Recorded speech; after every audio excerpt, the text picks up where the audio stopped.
bijen meet op vrees. Miljoen. In de toekomst draait is afwasmachine net op groene stroom, maar op blauwe. Aan een experiment aan tafel. En kie je hem deze reclame nog? Hey buddy, dit wordt hem. Kon ik maar even bij. Even bij je zijn, veel pijn. Dat is echt ruimelarij van het niveau likbevissie, man. Ja, waar het nou denkt dat dit betocht is toch een creatieve en gelikte reclamemaker. Die had het mis. Dus jongen de kroegbaas Hessel van der Kooi hier al de quote 400 helikin. Dus je krijgt die tekst in mijn handen.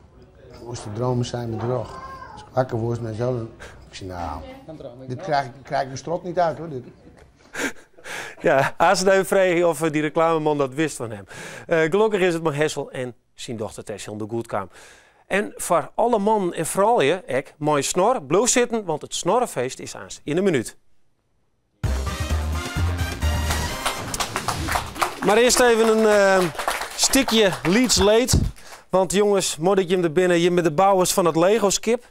Wat je wat lezen in het Skipfit Museum naar beneden ging. Nikle Dijkstra, daar heeft het bouwd. Ja. Nou wil ik eerst eigenlijk even zien, want we hebben foto's van hoe het wie. Zullen we er even naar zien? Ja, prima. Hier lang. Hoe lang heeft het erom werken? Nou, ik zei ze altijd oral hier, maar vooral een beetje in de weekend. En dan moet je wat bestellen en dan wordt het warm worden. Dus, ja, dus wie dat dus. Oh, dit is dus wat er gebeurde. Ik kies de foto's nog zien. Ja. Oké, dan kan ik me vaststellen, dan is het op morgen en dan gaat de telefoon en dan is het, ja goeie, mooie Frieske Skipfit Museum uit Snits. Ja, en wat zei ze dan? Nou, ik heb die morgen een sms gekregen inderdaad en met is toen bellen ze weer. En wat zei ze? Toen weer het eerste skip is vallen, heel verdrietig nice. En ja, dat vond ik natuurlijk wel heel jammer. En, ja, heeft het gevlokt? Nou, nee, dat net. Nee? Heeft wat stickers Ik ben al nuchter en ik kan me ook wat inhouden, dus dat is net zo'n probleem. Maar, oh jongen, maar wat een werk hij. En dan... Ja, nukt het eigenlijk zo naar beneden. Heeft je een idee hoe dat gebeurd is? Nou, ze denken dat het komt omdat er, het stiep een glasplaat en ze denken dat er een vrachtwagen losgereden is en dat hij daar toch een beetje uit die hardekers trillen is. En dat toch is het wel. Ja, en dan zit je ermee. Nou, dubbel. Moet ik door eigenlijk met deze hond te zitten. Henk, dan heeft ik op Henk de Boer. Ja, zeker. Maat van hem. Je zitten dus jongens, hele jong, maar die dingetjes te badsen. Binnen oording te bedenken voor een jongen van hoe oud bist? 20. 20 om jongens te dwan, denk ik. Maar toch, dit is je hobby. Ja. Gaat het uit dwars er in het in? Nou, het is natuurlijk net het beste nice wat je jaren kennen. Dat protte werk van hand en dan in één keer dat ding steken. Ja. Krijg je de jaren en dan heeft die grote letters op de kranten. Ja, het is wie in de krant, het wie bij 538. Ik geloof dat de jongens van Evis, die hebben ik aardig maar die mail heeft. Hoe wie dat? Ja, dat heb ik zelf net iets teruggekregen. Dus ik had het letter nog een keer via internet gehad. Maar ja, die vond het leuk. Ik wil wel spietig. Ja, ze kennen het net. Dat meestetten. Ik bedoel, wij weten al hier, ik heb wel eens mijn lege botten. En dat dan die broek of zus het stikken slaat. Nou, dan kist er wel wat doen dan. Ja, ik vond het jammer. Maar aan de andere kant, ja, Lego is er natuurlijk ook voor om af te breken en weer op een item te en dan ik weer beter te meiden. En daar ben ik met deze eigenlijk een beetje van plan. Er komt dus, niet eens een keer klein? Nee, als er nog een keer stikken vallen zo natuurlijk. Dan, Oké, we hebben hier nog toes en stikjes. Misschien is dit net handig dat ik... Maar ja, kanonnetjes. Opdracht van Jim. Jelle Hoeketiert. Hoe vierkomst, denkst om weer te beginnen? Nou, ik denk dat ik het zou vier krijg dat ik... als ik dan thuis ben of zo, dat ik het dekken gewoon weer opzet. Dit is moeilijk trouwens, hè? Dit wie is blieb maar. Ja, je hebt dan heel wat werk in zitten, maar dat is nog redelijk heel. Dat liep het net zo, maar het is wel zo. Dat is het meest, ja. Dus dat kennen misschien wel vrij op. Dus dat scheelt. Jim gaat aan de slag en dan komt hij aan zijn waarom bij het Skipfit Museum. Ik denk het al, Mooie verzekering. Mooie verzekering, dat is altijd de bedoeling dat het daar weer komt te hingen. Of komt te steen even beter, dat er dan net weer naar beneden kukkelen kan. Nou, wij volgen je. Okay. En we shut wel die 30 minuten, hoe die komt. Ja. Succes! Ja. Ja, dan ga ik even naar de tafel.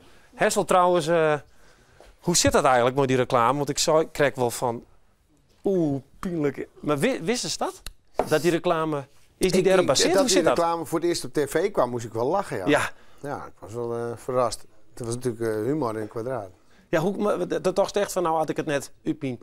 Strot krijgen en dan is het niks voor mij? Nou, het was toen in de periode 91, rond mijn Ahoy-concerten, dat ik bij dezelfde platenmaatschappij zat als Marco Borsato. En toen kreeg ik op een gegeven moment meneer Korenneven en Paul Brinks, de beroemde Paul Brinks, die later het faillissement van Marco heeft veroorzaakt. Die kreeg ik mee in een taxi naar Nederland Muziekland in Soetermeer. En toen kreeg ik ze zei, ik had toen 2 hitjes gehad met Brother Sagittarius en Somebody Told Me. En toen wilden ze dat ik ging switchen naar Nederlands. Dus toen kreeg ik die tekst. En zat ik dus in die taxi tussen die 2 figuren in. Mooie dromen zijn. Ik zeg, jongens, je snapt toch wel dat dit niet... En kwamen ze ook mooi kadegedeng, oehoe? Nou, nee, dat net niet, nee. Maar dus dat was niks voor mij. En toen heb ik letterlijk gezegd, dit is wat voor Marco. Want die had toen net een paar flops gehad met Italiaanse liedjes. Ja. Die was net uit die soundmix. En ik zei, dat wordt hem niet. Ik zei, dit is wat voor Marco. Oké, dus de onderwissensteen van Marco zijn succes. Nou, zover wil ik niet gaan. Maar ik bedoel, ik moest wel lachen dat ik die reclame zag natuurlijk. Ik krijg wel wat. Nou, we praten aan ze via de roer. 40 hier, Hessel en Tess. En de hichtenpunten ervan. Nou eerst naar energie, want hier zit een geweldig mooi apparaat. We betalen je een vermogen onder pomp en de energierekening wordt alle jaren hoger. En gelukkig binnen dan heel iets meer methoden om aan energie te komen. En één daarvan is zo'n bron en dat is Blue Energy. En dat is een methode om bij zout en zwiert water stroom op te wekken. En op de Amsterdijk begint daar deze december een proef maar. En Master of Science David Vermaas van Wetsers, die heeft dit apparaat mooi om. Ja, een monsterlijk ding. Prachtig, maar water en alles erin. Even een klokhuisvraag. En een klokhuisopdracht misschien wel voor alle mensen thuis en van mij, want ik ben ook helemaal niet technisch. Lees even duidelijk uit hoe het zout en zwiert bij elkaar komt en dat er stroom uitkomt. Want ik zeg hier een propelletje en daar moet dat maar gebeuren. Ja, inderdaad. Ja, we hebben hier aan de linkerkant zoetwater zitten en aan de rechterkant zoutwater. En als je die twee waters mengt, dan komt daar energie bij vrij. En die energie die gaat normaliter verloren. Maar wat wij nou doen, wij hebben hier membranen. Die zitten hier en ik heb hier 2 stukjes meegenomen. Ja, jongens? Ja. Want dit het ik een luchtje, hè? Ja, zeker. Dat is eens roeken. Ja, misschien wel bekend op Skiel bij hem. Roek wat een vis, weer een vis. Gedroogde vis. Ja, klopt, ja. Een beetje rotte vis. Maar dit is een speciaal plastic, want deze die kan alleen maar negatieve deeltjes doorlaten, negatieve zoutdeeltjes. En we hebben hier een beetje andere en die kan alleen maar de positieve zoutdeeltjes doorlaten. Ja, die zitten hier, hè? Hier. Klopt, dit is het. Okay. Dus die heb ik daar achter elkaar gezet. En dat zoutwater, dat stroomt hier zo langs. Nou, doe maar eens. Ik wil zien, dat kan live... Ja, op het moment stroomt hij al. En als ik dan deze hier aansluit, dan zul je zien dat hij elektriciteit produceert. En dan komt dit water, komt hier terug in? Ja, klopt. En als ik deze... Kan ik deze er zou je nou ingooien? Hoor je dat? Ja, als je hem opendraait. Dit is kraanwater, hè? Ja, zeker. Kan dat wel trouwens? Ja hoor. Kijk hoor. Dit is dus het zwiert van het Isselmar. Ja. En hier zit het zout in van aan de overkant van de Amsterdijk. Ja, klopt. En die stromen op deze manier langs die membranen. En de positieve ionen die gaan naar de ene kant, de positieve deeltjes. En de negatieve deeltjes die gaan naar de andere kant. En op die manier krijg je een plus- en een minpool. Nou, dit is de pluspool. De minpool die zit er aan de andere kant. En dan kun je van alles hiermee aandrijven. Ja, we hebben nu maar een propelletje genomen. Ja. Dan kun je tenminste zien dat er wat gebeurt. En dit is zonder dat je hier een stopcontact voor nodig hebt. Je produceert hier dus eigenlijk een stopcontact met behulp van zoetwater en zoutwater. Ja, dit komt dus aan in hele grote farm op de Amsterdijk. Ik nog in een proef. Ja. Hoeveel groter dan dit komt er aan? Nou ja, je moet je voorstellen, kijk, er komt eerst een proef om te kijken, lukt het ook in de praktijk? Want in het laboratorium dat werkt en dat werkt ook enorm goed. Maar er komt nu eerst een proef ter vergelijking van ongeveer 6 zeecontainers. Dus ja, je moet je voorstellen, ter grootte van de vrachtwagen. Al die membranen erin? Ja, al die membranen erin, maar ook pompen erin en testapparatuur om te kijken hoe het loopt. En ja, dat zou dan op de schaal zijn, die zou dan 50 kilowatt kunnen produceren. Dat is voor 50... dat is voor ongeveer 50 huishoudens. Okay. Maar ja, dat is natuurlijk nog enorm klein. Dat gaat net naar de Amsterdijk Oer en naar Zurich of zo. Dat hoor je me eerst toch even. Nog een keer. Jullie gebruiken het niet om dat naar Zurich te brengen, om daar nog een paar huishoudens te doen? Nee, puur een proef? Absoluut niet. Okay. Maar in theorie, als je het water zou gebruiken, wat nu altijd al vanaf het IJsselmeer naar de Waddenzee stroomt, dan zou je wel heel Friesland kunnen voorzien van elektriciteit. Okay, maar dan komt er een gigantisch apparaat te staan. Nou ja, dan moet je hem inderdaad wel een beetje groter maken. Is dat wel mooi? Willen wij dat wel op die Amsterdijk? Ja, nou ja, volgens mij wel. Want het is, je kunt in principe zelf bepalen in welke vorm je hem maakt. Dus het is niet een groot gebouw. In principe zou je hem zelfs onder water kunnen plaatsen. En dan zie je er helemaal niks van. Of je kunt er een mooi eiland van maken. Dus die membranen die kun je eigenlijk overal positioneren waar je maar wilt. Ja. Dus je kunt er een mooi kunstwerk van maken. Is dat verschil? Ja, ik alleen maar wel. En ik ben gelijk nu gemotiveerd om de anti-windmolenbeweging op te richten. Want ik ben fel tegen windmolens. Tess, vertel eens even hoe fel is hij zijn windmolens? Want er komt een heel klein woord tegen. Helemaal uitpraten. Nee, maar ik vind het landschap gaat helemaal naar de Filistijnen door die windmolens. En als dit een mooi alternatief is, weg met die windmolens. Maar snap je dit, hoe dit werkt? Ja, ik heb ook geluisterd natuurlijk. Ja, maar het is gewoon eigenlijk rond. Het is eigenlijk vrij simpel, ja. Ja, Of net? Hoe Ja, lang gaan die inderdaad. membranen mee? Hoe lang? Nou, we zo rekenen centraal? op een levensduur van ongeveer 7 jaar. Maar in principe, in ons laboratorium, daar hebben we ook al zo'n vergelijkbare opstelling staan. En die staat er nu al 7 jaar. Dus in principe zou het En die ook misschien draait wel eens... ja, precies. En die werkt nog. Dus ja, wie weet is het ook wel 10 jaar. Maar goed, het zou al wel rendabel kunnen zijn als ze 7 jaar meegaan. Ja, Nou is Wetsers hierin stapt. Het wie al een bekende vorm van opwekken heeft. Jou Ja. 50 leuke Amerikanen die dat u tocht hier. Klopt. Waarom is Wetsers erin stapt en denkt nou dat het echt herkent? Want Nou, het is typisch een technologie die eigenlijk nog niet bekend was. En in de laatste jaren is er gewoon enorm veel bijgekomen, waardoor dit opeens veel efficiënter wordt. En Wetsers probeert dit soort duurzame watertechnologieën beter te maken, zodat het ook commercieel haalbaar is. En dit is typisch iets waarvan het nut meteen duidelijk is. ja, maar Je kunt hier commercieel enorm- helpen, daar is wel kritiek op. Hè. TU Delft heeft een professor van Ja. je moet een zulke gigantische gebouwen deel zetten om al dat wetter en al die membranen te hebben. Het kost de volle. Het is net haalbaar. Nou, op het moment, ja kijk, als je het zou produceren van de membranen, als je bekijkt hoe duur ze nu zijn, ja misschien niet hè, maar goed, het kost zijn een nu lapje? ook membranen. Ja, dit is iets van 5 euro, 10 euro. Ja, iets maar in die richting. hoe groot moet ze wezen daaraan op afsluiting? Ja, meerdere vierkante kilometers, dus dat zou enorm zijn. En die lezen dan in het wetter? Nee, die zou je allemaal op elkaar kunnen stapelen. Dus het is dan een gebouw, zoals ik net zei, in principe, ja, je kunt het in een paar zeecontainers hebben, maar je kunt het ook onder water maken. Een dubbele laag tosti-achtig. Ja, precies. Ja. ja. Een hele dikke tosti maken in principe. Maar we willen natuurlijk hier een hoop verbetering erin aanbrengen. En dat moet ook wel. Het moet efficiënter worden. Mhm. Het moet dus eigenlijk hetzelfde doen op een kleiner oppervlak. En als we dat doorrekenen, als we bekijken hoeveel we nu al verbeterd hebben, dan is dat wel te doen op termijn. Dus over 5, 10 jaar, dan kan er misschien een grote energiecentrale staan die heel Friesland kan voorzien. Ja. Wil je dat? Ik geloof er wel in, ja. Maar ik mag deze regering, want die zei het wel van oké, je mag het ziekje, maar ja, als ze dan de stekker eruit loeken, kan het dan nog wel. Ja, maar goed, deze regering, elke regering zit meestal 7 jaar achter de technologie aan. Dus als nieuwe ontwikkelingen, die worden pas door de regering omarmd als ze 7 jaar verder zijn. Dus Is dat zo? Ja, ik denk dat je daar wel gelijk hebt bij een heleboel voorbeelden wel. Ja. Ja. Maar goed, het is... Kijk, op het moment hebben we van de regering gelukkig voor dit project daar wel een hoop financiering gehad. En dat loopt op het moment wel goed. Maar Ja. het zou best kunnen dat het... Ja, natuurlijk als er meer geld heen zou gaan, dan zou het een stukje sneller gaan. kijk, Zo is het politici altijd. gaan vanuit een idealisme op een paard zitten. En in dit geval zitten heel veel van die politici nog op het paard van de windmolen. En die moeten daar nu af. En dat is lullig, want daar zitten ze al 10 jaar op. Dus er moet iets waar ze al 10 jaar voor strijden. Daar moeten ze nu van erkennen, ja, het is een beetje achterhaald. En dan komen dit soort jongens in beeld. Ja, die maken daar gehakt van natuurlijk. Even, voordat we afsluiten, Nobelprijs-achtig materiaal. Zit je hier een toekomstige Nobelprijswinnaar? Ja, ik hoop het wel.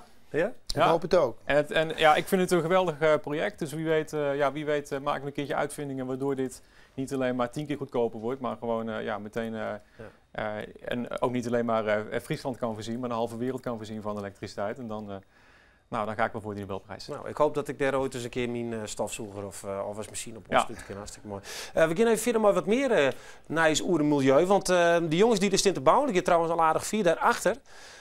Het kunstwerk van Ibi Potlatch, dat heeft een vliegende weekend bij ons in Neet op Vreed Makken. En ik moet nou vertellen dat er al flink op beïnwerk in. Alleen nog, het gaat nog net zo 4. Het zit nou op €140. Dat kan via uw site. Op een button kun je klikken. En we jou hem nog een week de tijd om te bieden. Want zelfs zei het Ibi van ja, kom op man, dat is toch wel zo'n €100 waard. Dat is een echte Potlatch. Ja, ik wist het ook net. Dus je kan nog bieden. En dan tak een weekend maakt je bekend waar het de heegste bieder is. En dan krijgt hij dat schilderij en dan starten wij dat yield. Of dan gaat het yield naar de Frieske Milieufederatie. Is het wat voor hem trouwens? Nou, om daarop staat je dat schilderij is het. Ja, mooi Dat schilderij. heeft ze maken als protest tegen Joop Atsma. Ja. Tegen Joop Atsma. Ja. Nee, maar ik ben een fan van Joop Atsma. Ja, maar die Nee, zou dat het van de staatsshield een keer van Ja, de maar ik vind Joop Atsma een prima kerel. Oké, dus Joop Dogger net een bot erop? Nee, als het tegen Joop Atsma is, doe ik het niet. Mooi. We willen wel touwen. Nou, Jim Duo. Djoeke Kroeze die het bij West. Een weekend het mooi draait, want 40 hier in het vak. Die heeft er 2 documentaires van maken.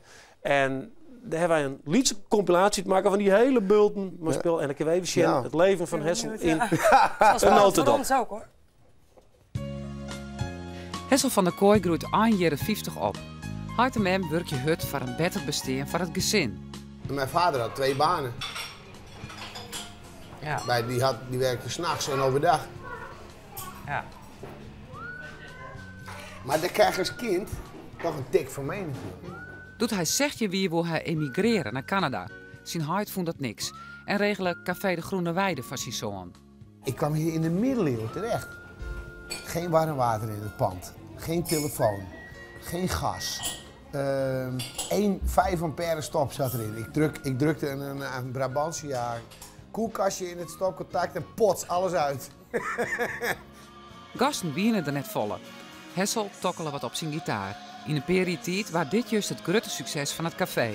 Nu komen er elzier 80.000 bezoekers in de Groene Weide.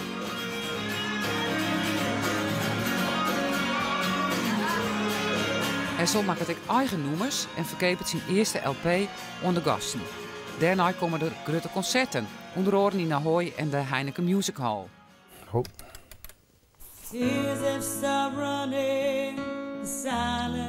Hessel en dochter Tess binnen een hecht duo. Ze treden together op in het café en binnen ik zakelijke partners.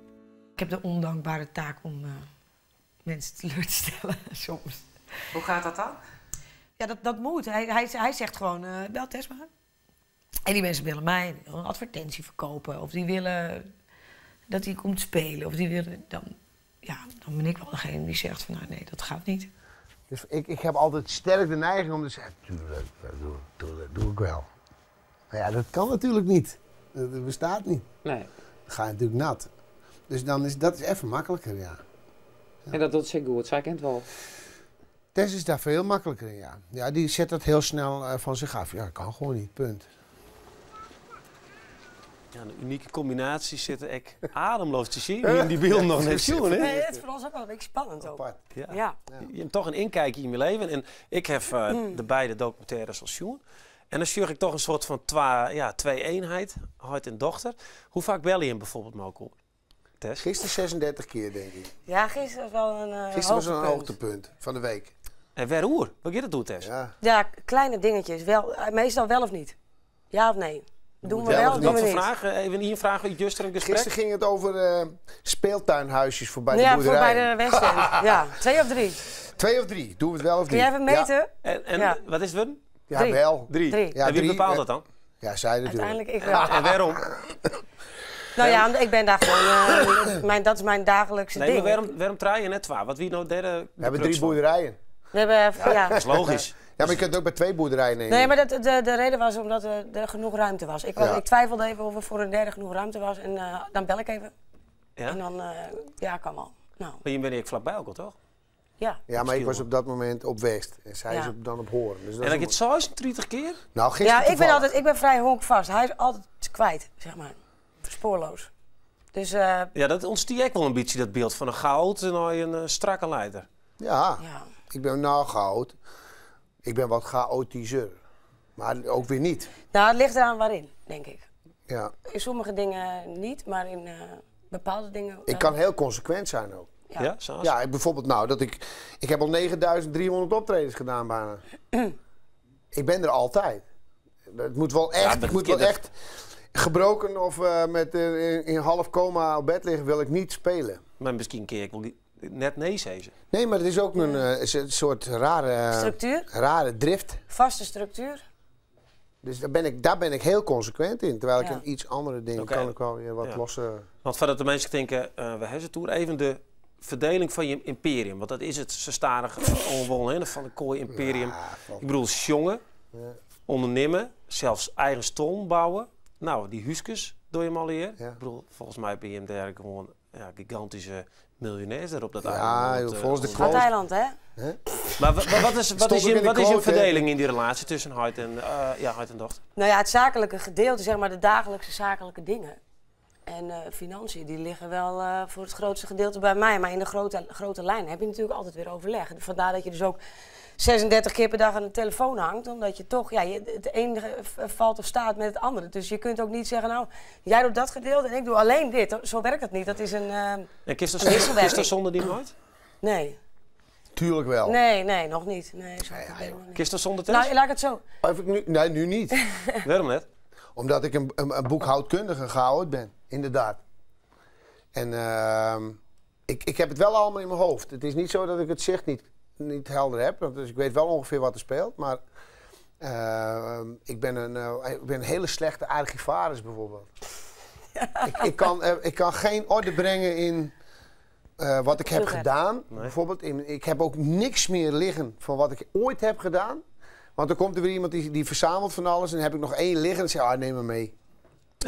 De laatste CD of zo. Ja, precies. En dan, maar daar heb ik dus verschrikkelijk veel moeite mee. Kies je Lilke op een worden?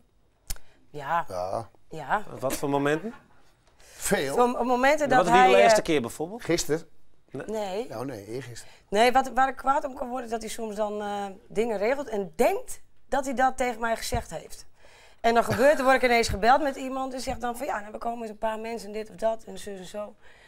En dan moet ik dat dus ineens toch op de een of andere manier gaan regelen. En dan zegt hij, ja, maar dat heb ik toch gezegd. En dan denk ik, oh nee, dat is echt... Hij stond er een man bij, een dode band bij? Ken ik nu dat ongeveer? Heb jij er een Nou, kind nee. bij en hij een... Het is zo, nee, dat vind ik een beetje... Zo zwart-wit is het ook. Zo zwart-wit is het niet. Het is gewoon, ja, ik denk dat in elke samenwerking zitten, moet je elkaar aanvullen. En dat doen wij ook. En dat doen wij zakelijk. En, Kijk, ja, want het grote voordeel is, want ik heb natuurlijk heel weinig opleiding. Zij heeft wel een goede opleiding.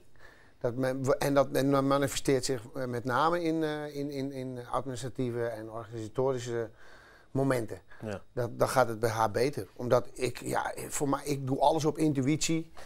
En alles op de achterkant van een sigarendoosje, zeggen ze dan wel eens. Bij haar is dat wat gestructureerder, zeg maar. Dat is... maar je bent net al innig. Ik bedoel, daar is nog een zus. Ja. En natuurlijk ook nog een vrouw. Hoe zorgen die eigenlijk nou in een relatie? Wat vindt die zus ervan? Dat je hem zo close binnen 280 keer per... Maar die anderen zijn net zo close. Ja. Dat is geen Kijk, verschil. door het feit denk ik dat wij... er gebeurt veel hè, bij ons. We hebben in de afgelopen 40 jaar, het is bij ons never a dull moment hoor.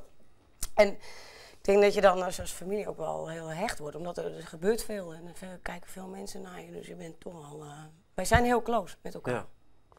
Maar allemaal. En vindt die zus het net vervelend dat ze toch altijd maar hem in de spotlight zit? Alle jongen optreden. Nou, zij moet daar niet aan denken hoor. Dat is niet haar ambitie. Nee, die heeft hele andere dingen waar zij... Want deel je daar wel wat mee? Anne, ja. Sanne? Sanne? Ja. Sanne, ja, maar Sanne die doet ook haar hobby als werk.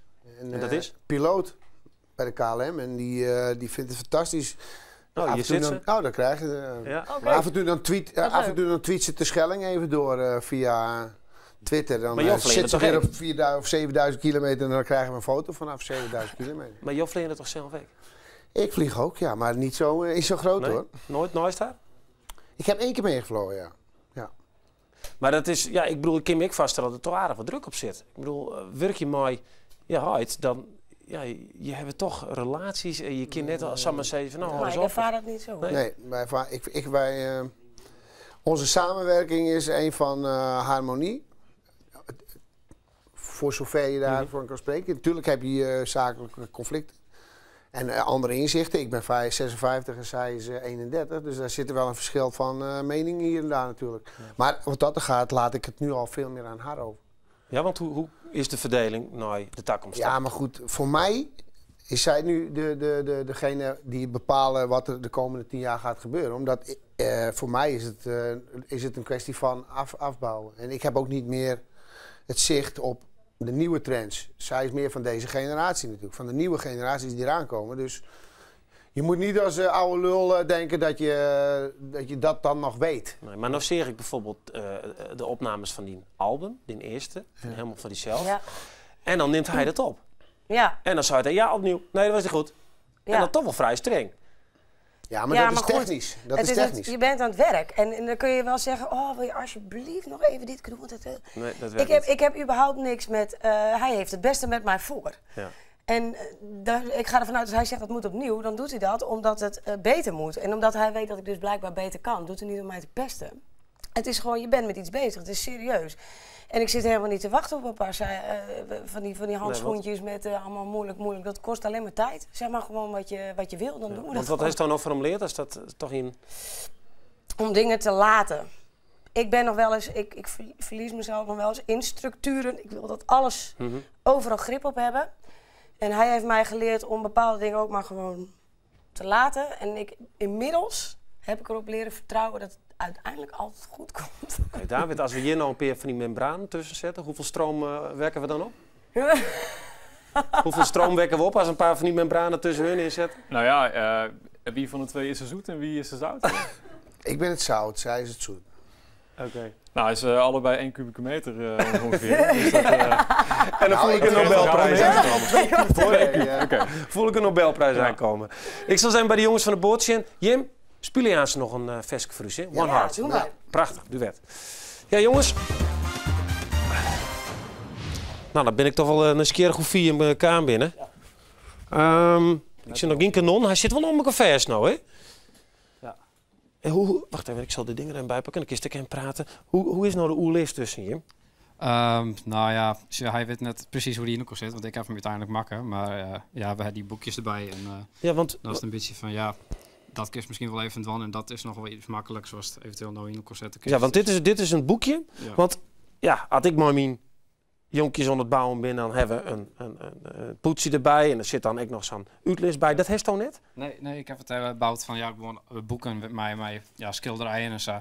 En daar ik dan die almeer een beetje uit. En dan bouwt het helemaal mooi.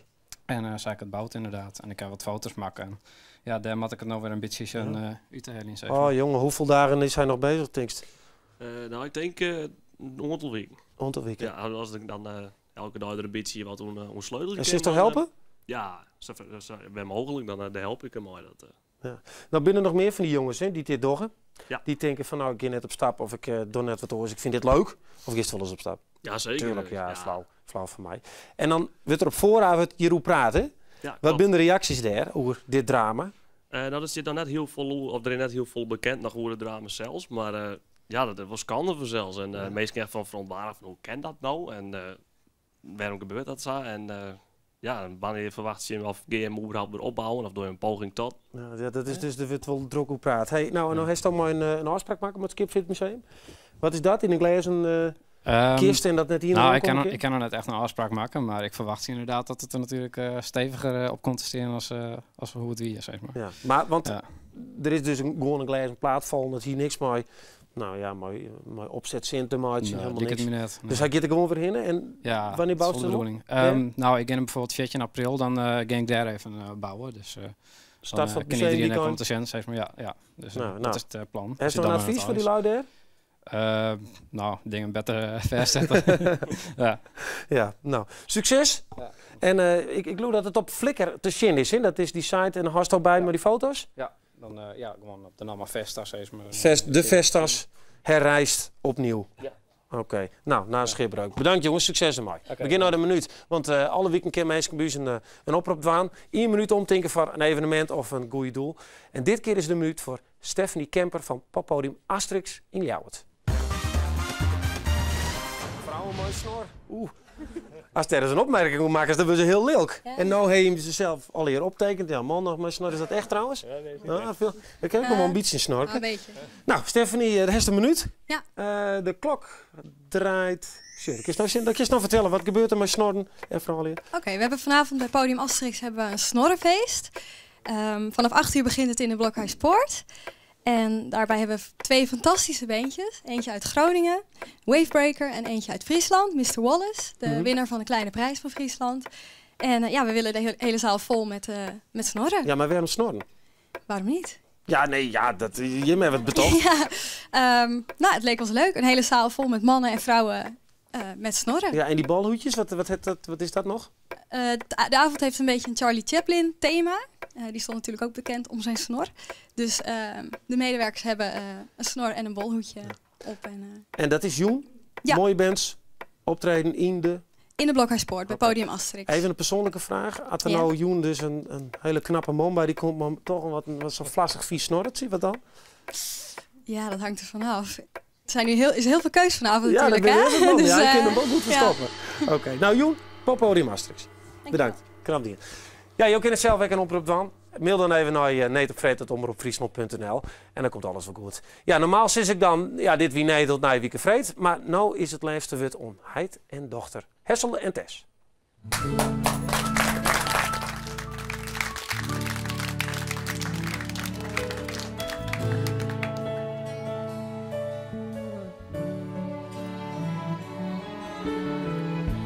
Make any wish, I will make it come true. If you want to make 1 million, I will tell you what to do. If you want to move the Everest to the US of A, I will buy me a shovel, start digging today. You can give me a cup, and I will fill it again. And the finishing touch, change your water into wine. Now you just tell me what to touch, and I turn it to gold. But I can change your heart, just can't reach your soul. One heart is not enough. One heart doesn't make one love. Give me your heart, baby, can't you see? All you give now is nothing to me.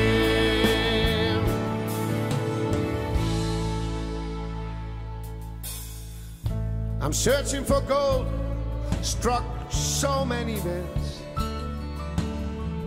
And I got to the core, time and time again. but I can see when I see your heartbeat in mine. Out of thought, out of reach, but it's you I can find. One heart is not enough. One heart doesn't make one love. Give me your heart, baby, can't you see? All you give now is nothing.